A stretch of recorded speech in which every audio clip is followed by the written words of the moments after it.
jërëjëf mbokk yi kon ñu ak Grand Tékhé ci Naawam Phone Grand Tékhé ñu ngi lay dalal jàmm di la jox sa wàccuwaay bàyyi la nga nuyoog auditeurs yi. bisimilah asalaamaaleykum Alaaji maa ngi lay nuyu. ñu ngi lay fay bu baax a baax. maa ngi nuyu mbokk auditeurs yëpp di leen ziare di ñaan jàmm yal nañu yàlla defal jàmm incha allah bisimilah. amiin yaa rabbal aalamiin jërëjëf Grand Tékhé kon nag semaine dernière jotuñu fi nekk xam naa dinañ waxtaanee.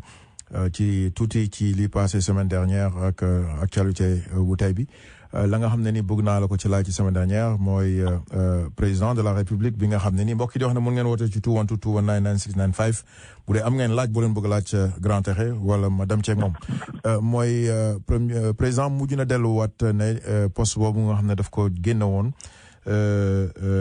muy poste premier ministre bi jàpp ne dafa war a ñëwaat bëgg nañ ci am sa jàngat ndax na nga koy waxee ak ña ko ñeneen ñiy waxee du doon benn si am na ñoo xam ne ci say kàllaama lañ koy bëgg a déggee ci lañ koy mën a comprendre bisimilah. jërëjëf Alaaji. defe naa ni li ci ñëpp wax rek loolu laa ci mën a wax man itamit.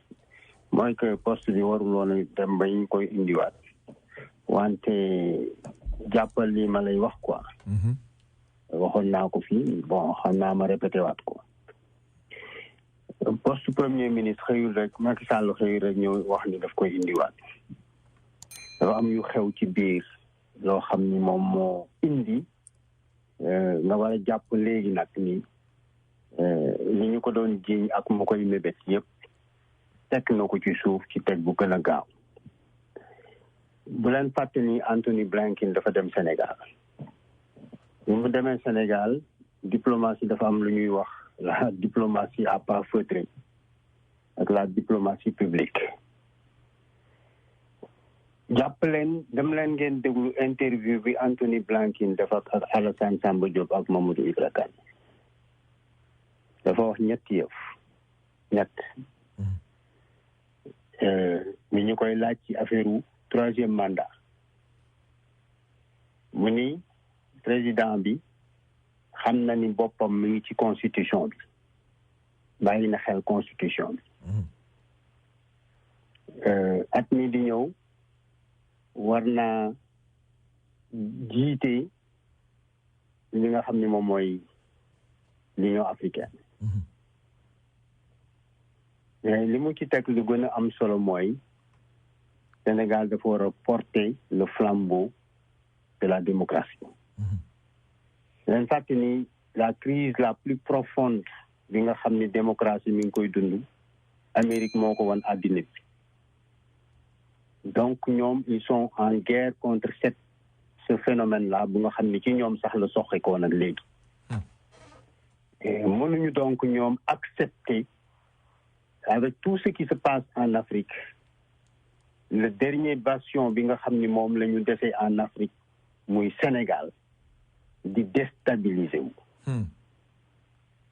xam nga nag le secrétaire d'État américain bu génnee wax jël avion dem ñëw Sénégal c'est pas les beaux yeux de Macky Sall moo ko indi donc il y a des choses qui se sont passées yoo nga xam ne tey jii bu Sénégalais yi na seen xel dal ni Macky Sall teg na affaire troisième mandat ci suuf. D'accord. Maintenant loolu c'est l'aspect extérieur de la question. Aspect intérieur bi jàppaat leen li bu ñu ci yàlla yóbboog jàmm ba nga xam ni def na yi nga xam ni moom la war a def pour que du point de vue de la légalité et de la loi constitution bi dellu si na ci ni nga xam ni premier ministre bi dina nekk beneen institution bu fa nekk mën na am lu bëree bëri lu mu ci laxasaal mais ka nga xam ni moom lay tabb pour mu nekk premier ministre jàppal ni kooku dafa war a am ñaari at yu ferme yu nga xam ni moom la war a préparer wu pour préparer les élections de 2024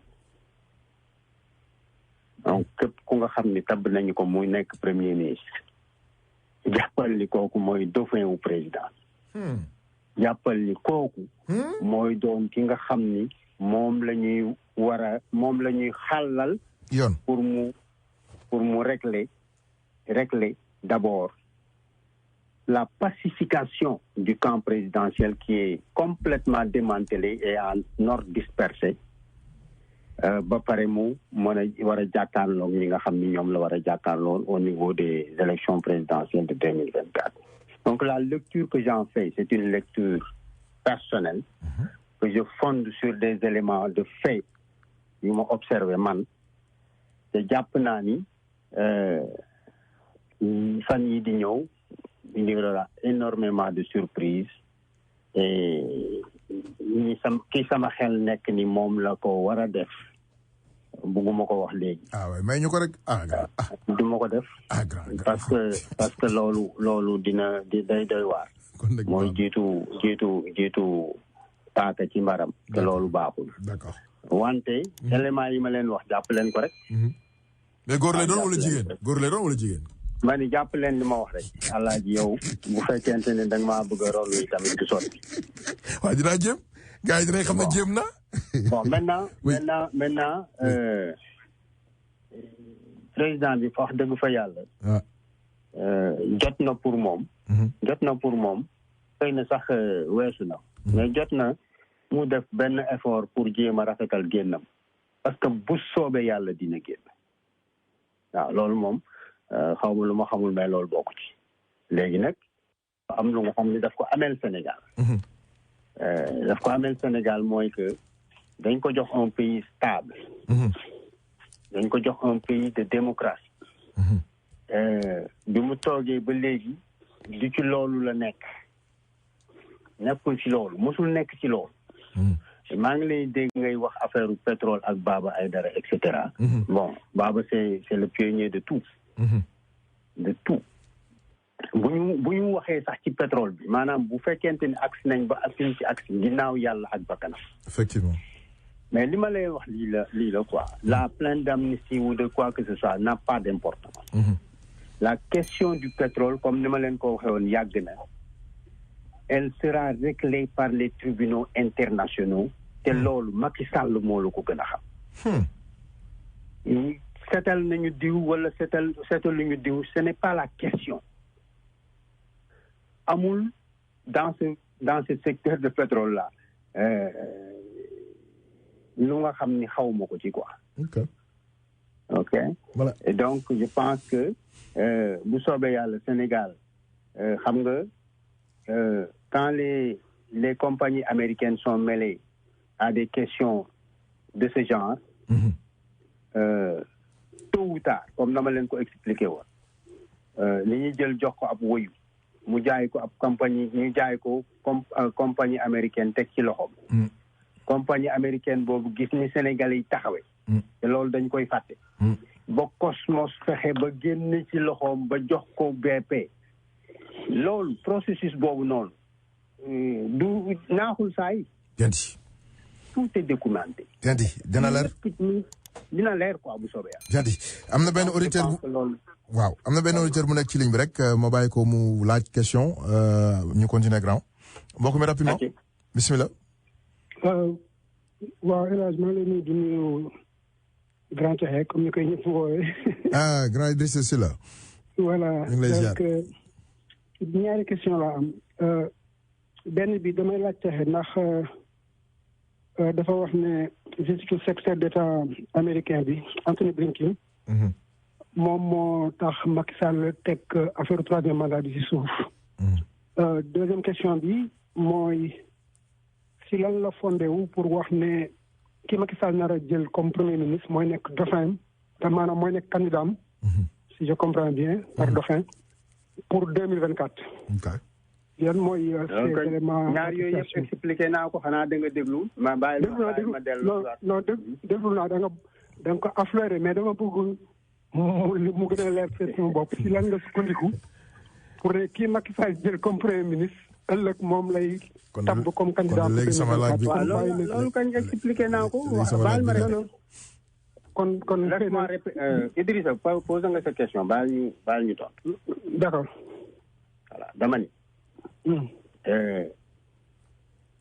la question préjudicielle mooy dina bàyyi loolu dina teg loolu ci suuf teg loolu ci suuf boobu nee naa la du coobare boppam du loolu moo maanaam dara motivé wu ko pour mu delloo si question premier ministre parce que am na te loolu diplomatie publique bi moo ko wone li secrétaire d'État américain bi wax ñetti yëf la benn bi en fait je pense que du ñëpp ñoo mën a def certaines lectures évidemment wala certaines triangulations pour mën a xam li may wax nii lan la moo tax ma koy expliquer un certain nombre d'auditeurs pour ñu mën ko comprendre.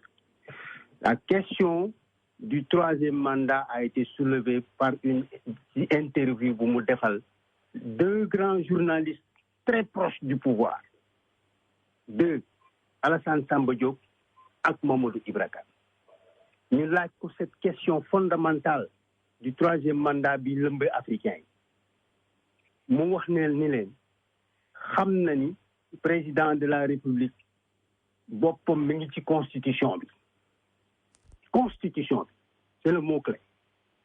Deuxième bi mu wax ni Sénégal dafa war a porter le flambeau de la démocratie en Afrique boole ci l'Union africaine président bi dafa war a dem maanaam sa position africaine à l'année prochaine bi nga xamee ni foofu la war a dem pour jiiter les Africains. Il ne peut pas aller à la tête de l'Union africaine alors que la question antidémocratique de son troisième mandat se pose.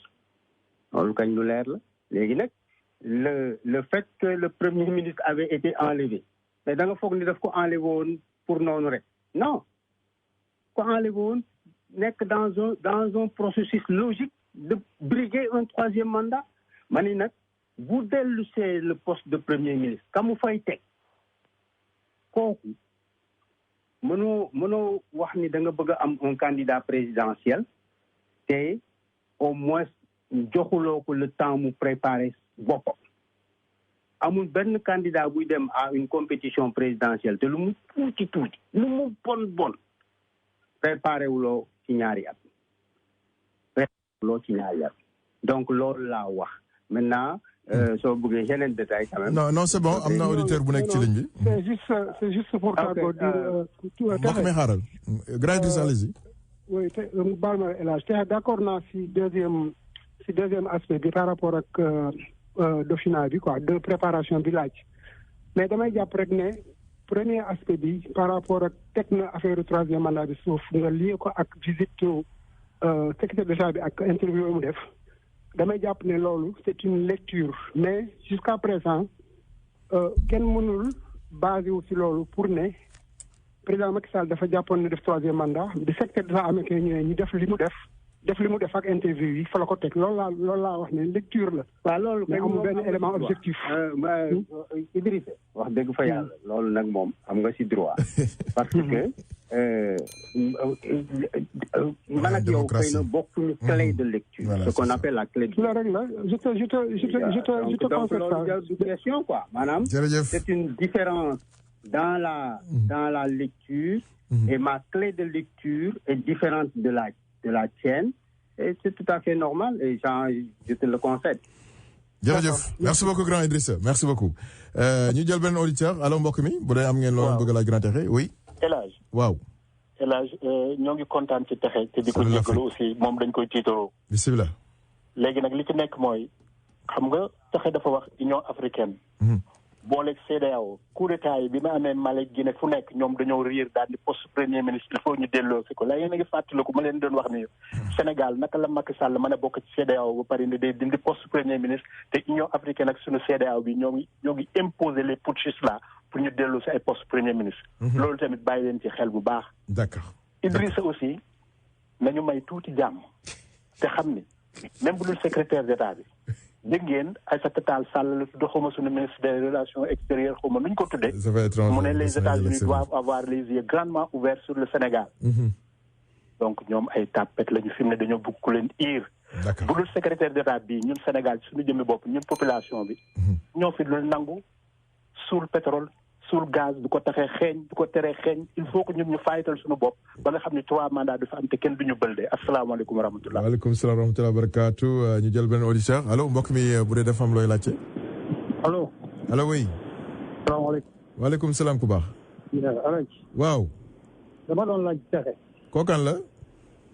ma ne dama doon laaj pexe. waaw bisimilah. mu ne moom xam na ku ñuy nommé premier ministre. waaw. te bu ko wax. waaw laaj naa ko nee du ko wax. mais bugguma mu bàyyi ba Macky nommé mu ne moom la waxoon. et pour que. wax léegi su fekkee xam na ko. ndax nga ñeme ko wax. ma ne ko ndax nga ñeme ko wax man de j'ai insisté. Serigne Macky kooku mooy Serigne Macky.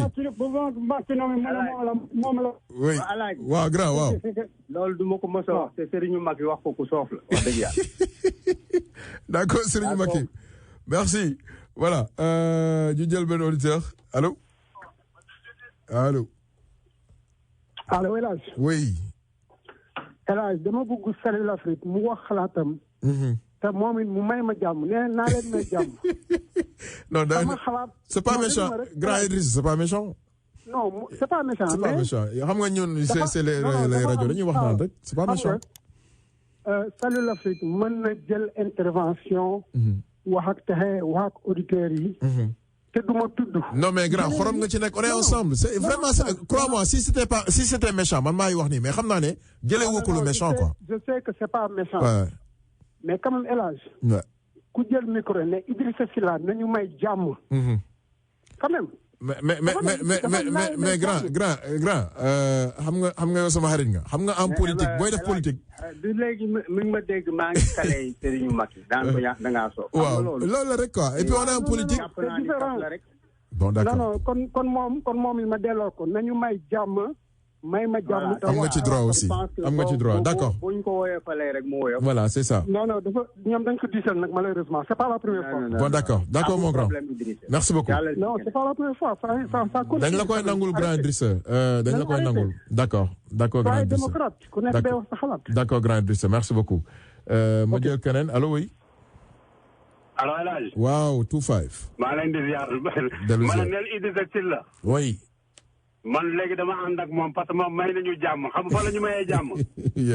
man boobu laa ko jël dafa ko xarit ba léegi bi mu waxee ni moom bokkul ci 3e mandat bi Macky Sall di ci. waaw c'est vrai que ne bokku ci wax na ma ko sànq sax bi ñu ci wax leeral na ko. man nag man foofu moom ànd naa ci ak moom foofu moom may nañu jàmm quoi vraiment. bon d'accord. waaw ne soli Afrique daal na ak ne moom daal may nañu jàmm. ne nañu daal ne ko daal. d'accord. 3e mandat bi di fekk ci la bokku ci. d'accord merci beaucoup. 25. waaw Alaaji. waaw le grand. pour Serigne Macky. wax ko ni ko man li ma wax nii li ma bañ a wax nii ci rajo bi bind naa ko ba pare xam nga bind moo gën a fort. moo gën a fort wax.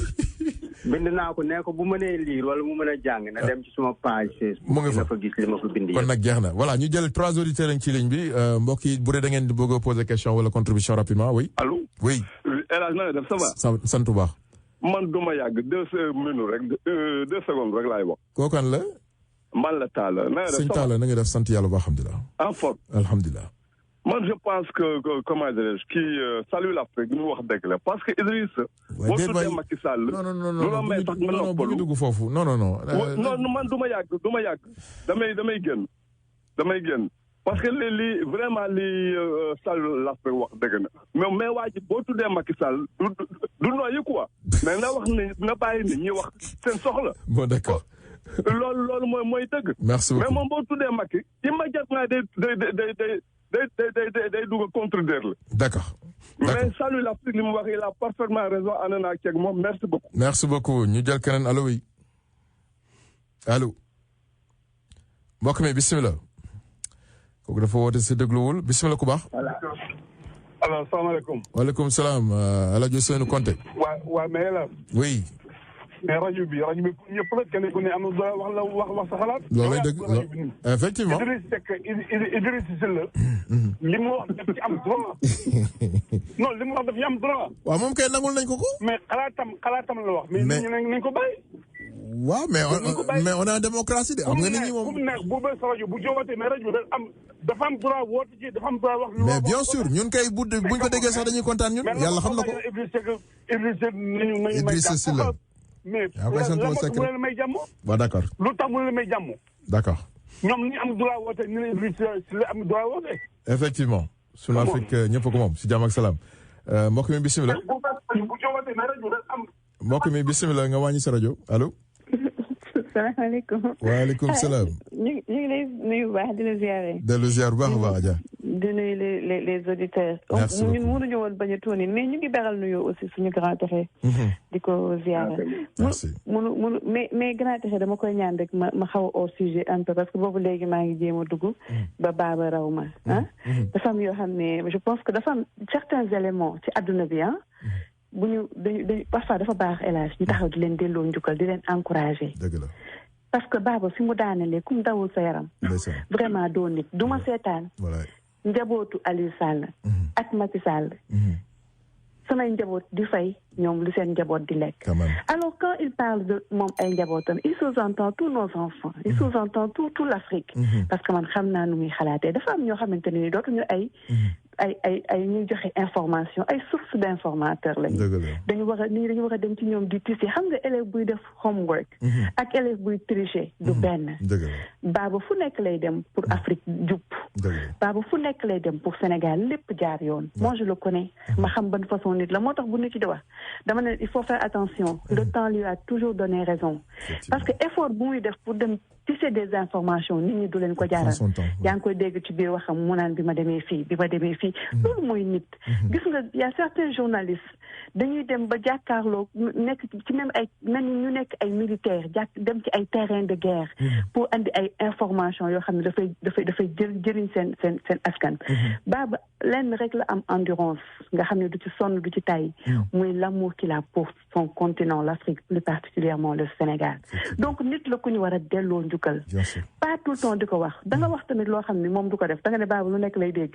baaba da nga naan lu nekk lañ koy wax mais baaba déglul dara su pare day dem xoolal fay si benn lapin am daal di koy saafam bu bon boobu bàyyi lapin yi nag ba xam nga élage lu ci gën a metti yenn saa yi day bàyyi ba lonk ko xam nga dama ragal deret da koy vidéo daal di ma koy yónnee waaye Konté ñu ngi koy ñaanal vraiment mais surtout di ko encourager di ko vraiment encourager ci boobu constance ci patriotisme am di ko ñaanal bu baax a baax a baax man nag du may bëgg di wax sama grand Texe bu waxee du may bëgg di ci teg dara mais quand même tey am naa question pour moom quand il dit que ne quand il dit que ne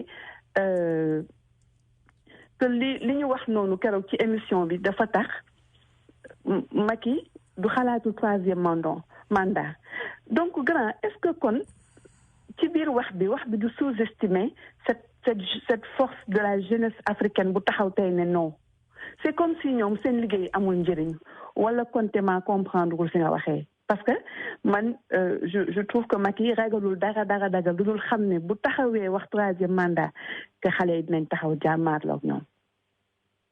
Bon, en fait, il n'y a pas de il y a pas de contradiction. Li mooy signification li ma wax. Bismillah. Quel que soit li nga xam ni moom mooy xew. bu dee plan moo doon nekkoon loolu. maanaam li jeunesse africaine bi li mu daan def loolu rek lay def maanaam il y aura encore du sang qui va couler à flot loolu c'est given que population yi duñu ko nangu ni ñu ko nangoowuloon en 2012 moom la ñu lu ko mën a gën a raw moom la ñu nar a gis mais dama ni Macky am na lu mu ragal ku wax ni ragalul dara da ngay wax lu la neex la communauté internationale gis nga Wade bi nga xamee ni le sous-secrétaire d'État américain ñëw na Sénégal pour régler la question du troisième mandat te mu dëgër ci bopp mais gis nga li arrivé après te loolu Macky Sall daf ko témoigner daf ko fekke maintenant la question géopolitique et géostratégique bi nga xam ni moo tax moo wax lii may wax xëy na détail yooyu dugguma ci mooy que américains yi en fait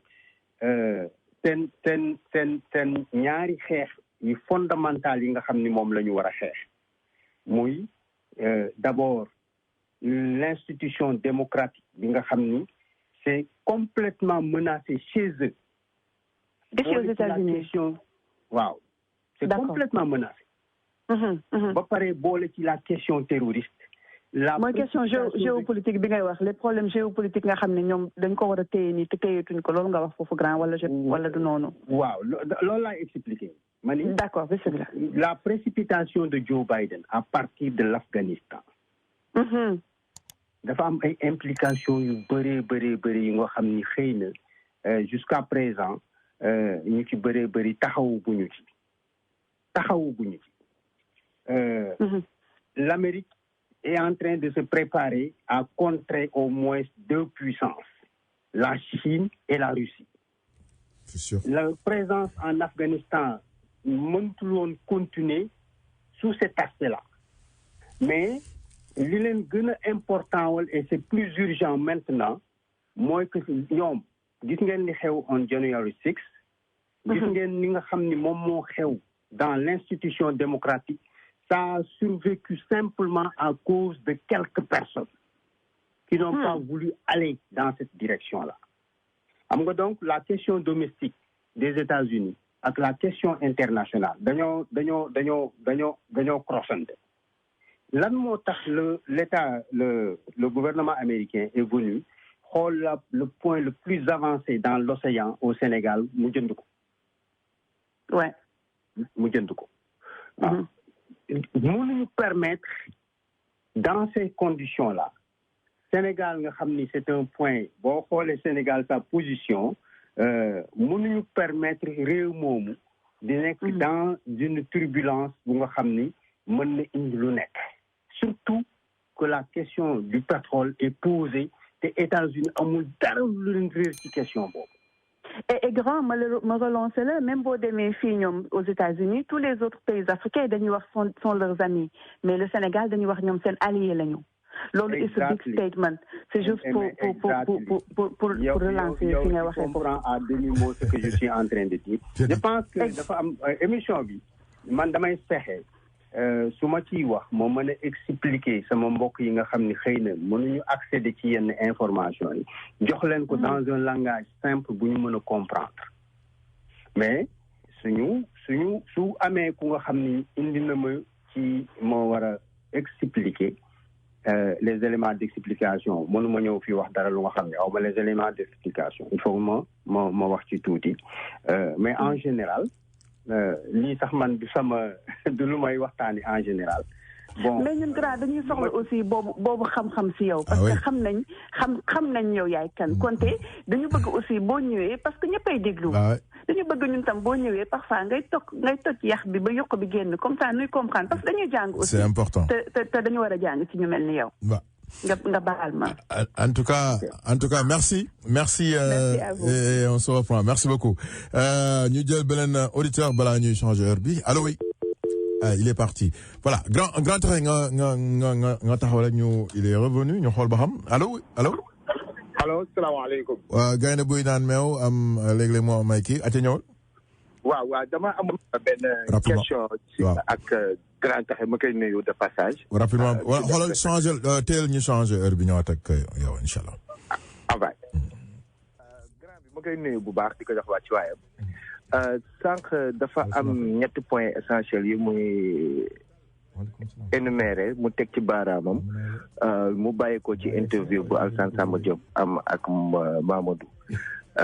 Premier point bi mu njëkkee énuméré mu ne président bi d'après secrétaire bi dafa jox bopp constitution bi ñu gis ni constitution bi dafa am ambiguïté ba tey leerul bu ñu xoolee juriste bu ci nekk mu ngi ciy wax léegi admettons que le combat du troisième mandat sama laaj mooy day tàmbale ci bu président di saisir conseil constitutionnel pour xool ndega moom am na droit def troisième mandat am bu conseil constitutionnel joxe décision confirmer son troisième mandat infirmer wala confirmer son troisième mandat en ce moment su fekkee jox na bopp constitution bi donc ce que veut dire que le mot revient au conseil constitutionnel. D'accord. Donc conseil constitutionnel admettons mu ne am na droit mais troisième mandat. Attends Gaynde question bi lan maa ngi ñëw admettons conseil constitutionnel. Non, tu poses des hypothèses. man nekkuma fi pour vraiment pour wax ci ay hypothèse. waaye léegi bu conseil constitutionnel ne président Macky Sall am na droit def 3e mandat alors que moom ne woon na dafa jox bopp constitution bi en ce moment-ci bu askan bi jógee américain yi la mooy doon seen taxawaay. d'accord. merci beaucoup mënuma ci hypothèse mënuma tontu ci hypothèse bu fekkente ni déglu nga li ma wax bu baax. d'accord. jëlal wala nga bàyyi. d'accord ñu jël. je pense que hypothèse yooyu man newuma ci loolu. d'accord. j'ai donné ma lecture. de ce qui s'est passé. d'accord. d'accord. Voilà, on a 3 auditeurs ñu jël ñu gàttal mbokk mi rapidement bala ñu dem jëli gan gi allo oui. asalaamaaleykum. borom Touba. am sa tur la namm naa la grand namm naa la trop. kenn ko moom. waaw mais ba dégg ma indil ci xeeru Touba yi. yow yaa ngi ci biir yow mbokki Mbacke ndaw ku ndax dama lay laaj rek. leer na yow kenn dama ñëw nga compal ma. xam nga makki moom may seen gàmmu wante yow Mbacke yow yaay seen gàmmu. am na non xeeru Touba yi laa bëgg nga indaal ma ci rek xam nga. moom dafa am solo yow jot nga ci ba pare. kon jeex El Hadj. du ma la nuyoo taxe. oui. di koy jaajëfal. waaw d'accord. dégg bu baax fa mu waxee man moom dama koy déglu parce que xam nga dama xam engagement am citoyen. c'est ça. ba muy wutal sama góor gi njowaan. ginnaaw ji engagement citoyen. engagement citoyen. non xeeru Touba laa ko jàppee. non du xeer de du nga taxee fa nga toll woon di wutal góor gi njowaan.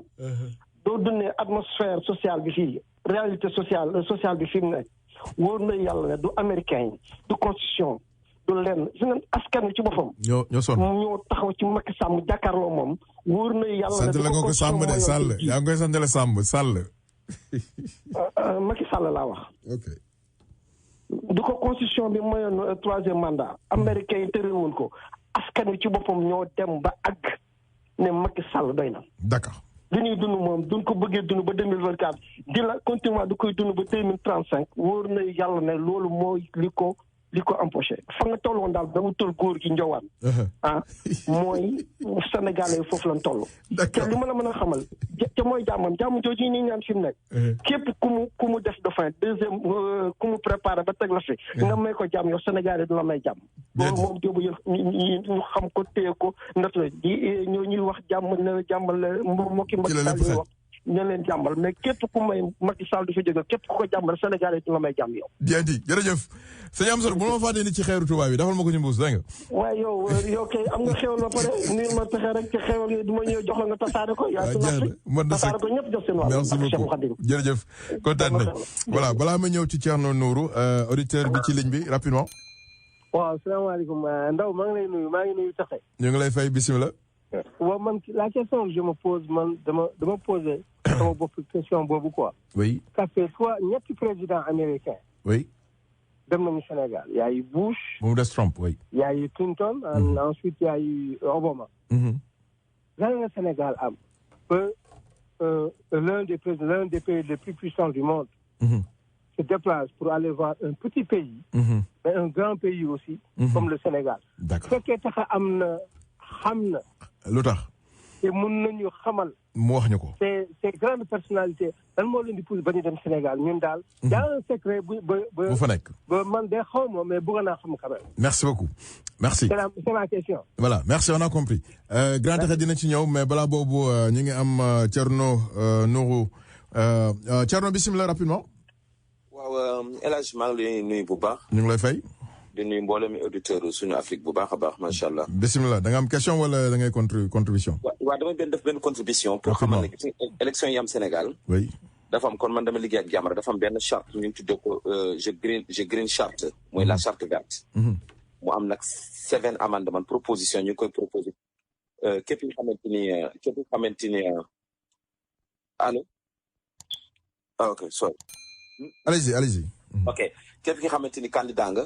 mun nga koo jël nga def ko sa commune mooy ma lire ko ni rapidement rek quoi ma bañ a yàgg ci ligne bi. waaw temps bi nag day xaw a xat de boo doo ko tënk rek parce que voilà les propositions du département environnement Jamra, la charte verte, Green Chart pour la protection de l'environnement, l'amélioration du cadre de vie. Article 1.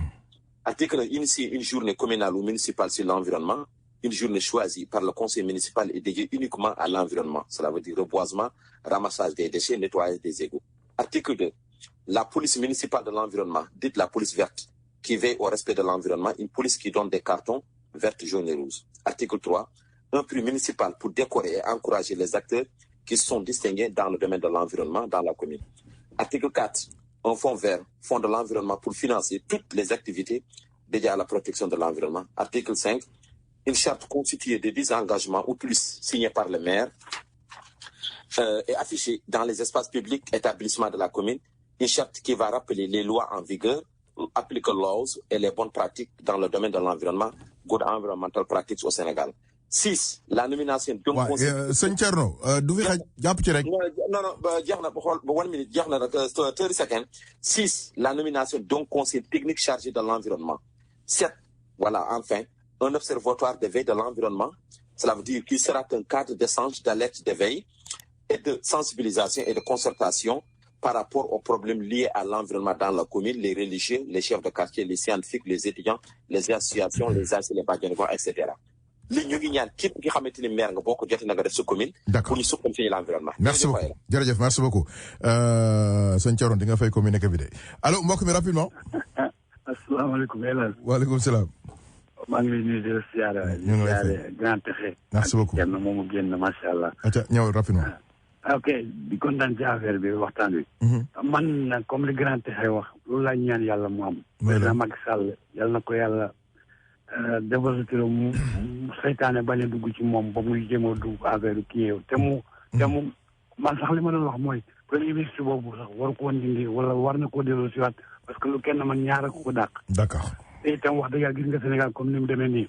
kon léegi daal yàlla ko yàlla may mu daje koo xam ne kii moom la askan wi soxla woon dëgg-dëgg. d'accord waaw jërëjëf. am naa ci yaakaar nag ku mel ne am waaye nag nit ñi nañu teey te bàyyi affaire troisième mandat président Macky Sall waxagul kenn dara. d'accord nañu teey te wax leneen daal. jërëjëf mu gën a kii daal. merci beaucoup merci beaucoup. vraiment ma jël dernier auditeur bàyyi grand texe mu joxe son dernier mot allo oui mbokk mi. asalaamaaleykum. waaleykum salaam.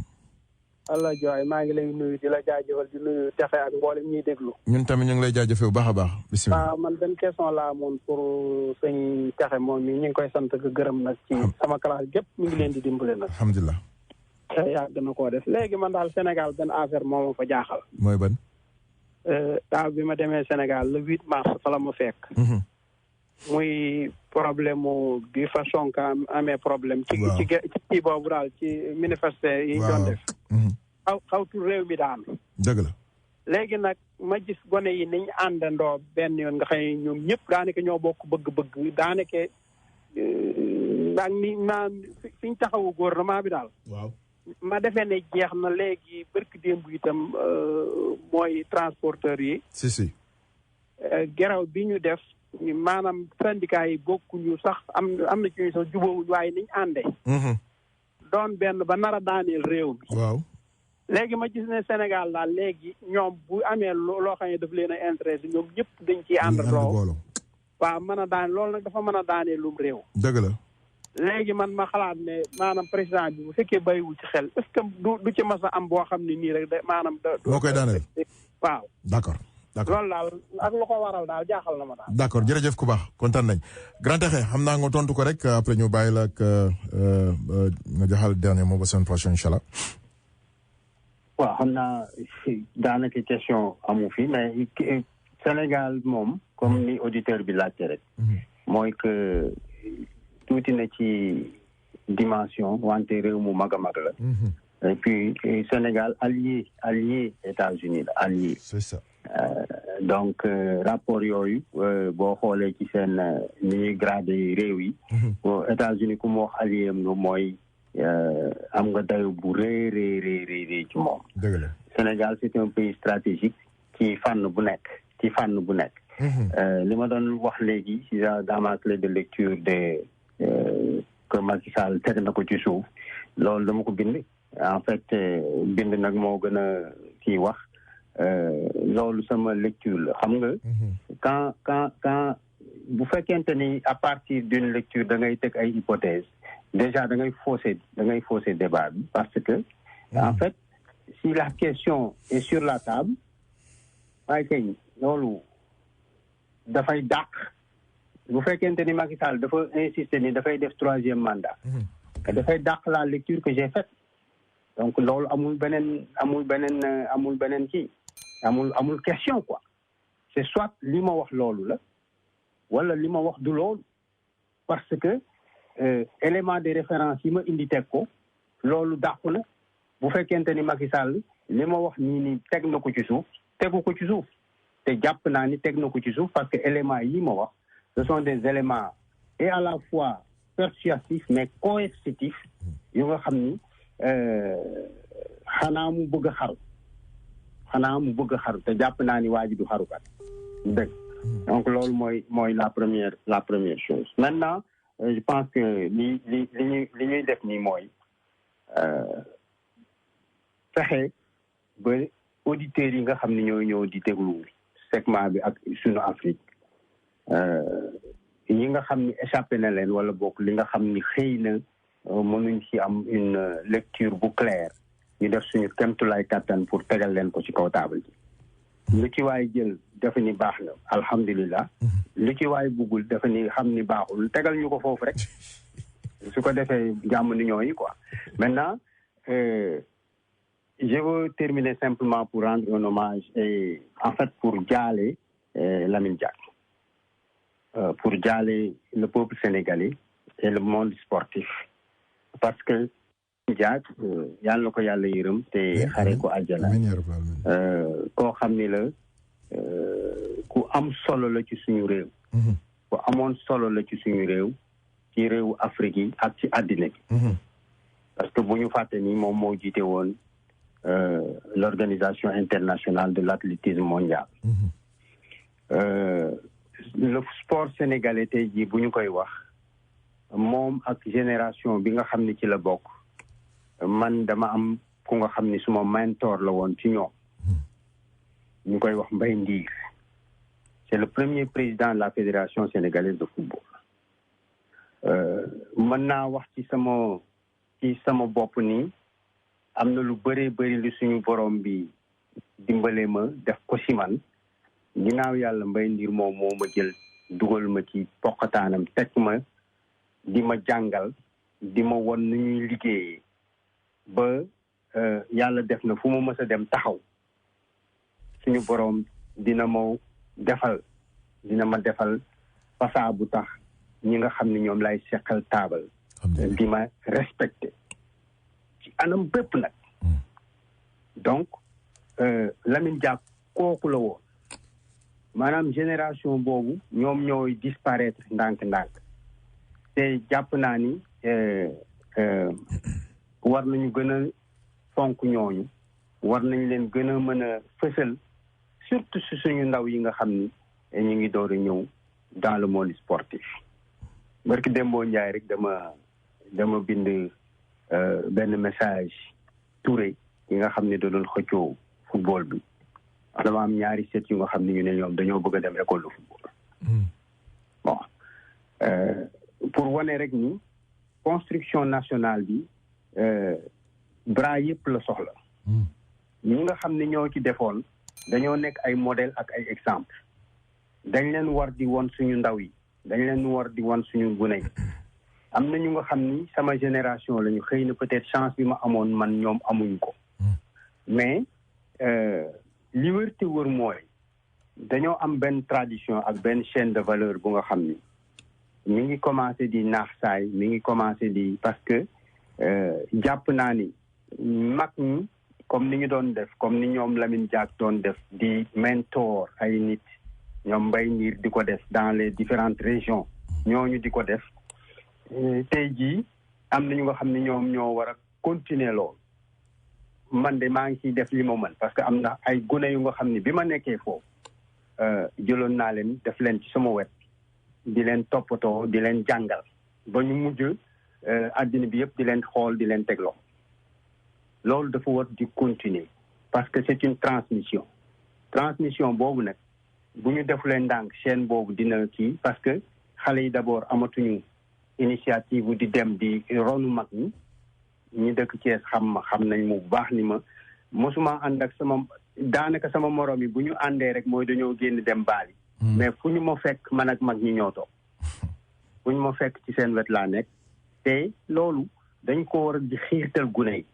dañ leen war di xiirtal ñuy jege mag ñi di toog fi ñuy waxtaane di leen déglu bu fekkente ni am na lu leen jaaxal ñu laajte en tout cas man sama màgg noonu la demee te tamit Lamine Diack moom il va rester un symbole national et international malgré tolof yi nga xam ne suñu borom jaarale na ko ci yàlla na doon njéggalam amiin yàlla na doon njéggalam incha allah maa ngi leen koy jaale yéen ñëpp di wax asalaamaaleykum wa rahmatullah wa barakatu waaleykum salaam wa rahmatullah wa barakatu jërëjëf Grand Tékhé di kontaan bu baax a baax ci ni nga ko defee day man ni mu ko ñaanee rek noonu lañ koy waxee ñu ngi am sëñ Ngouda Sall ci ligne bi mu nar a ñëw jox ñu les temps forts de l'actualité sénégalaise bien sûr mais balaa boobu ñu dem fay bil des wa tegin rajo Sunu Afrique daf ñu rek lu dul bëgg leen ci xol bi ba tey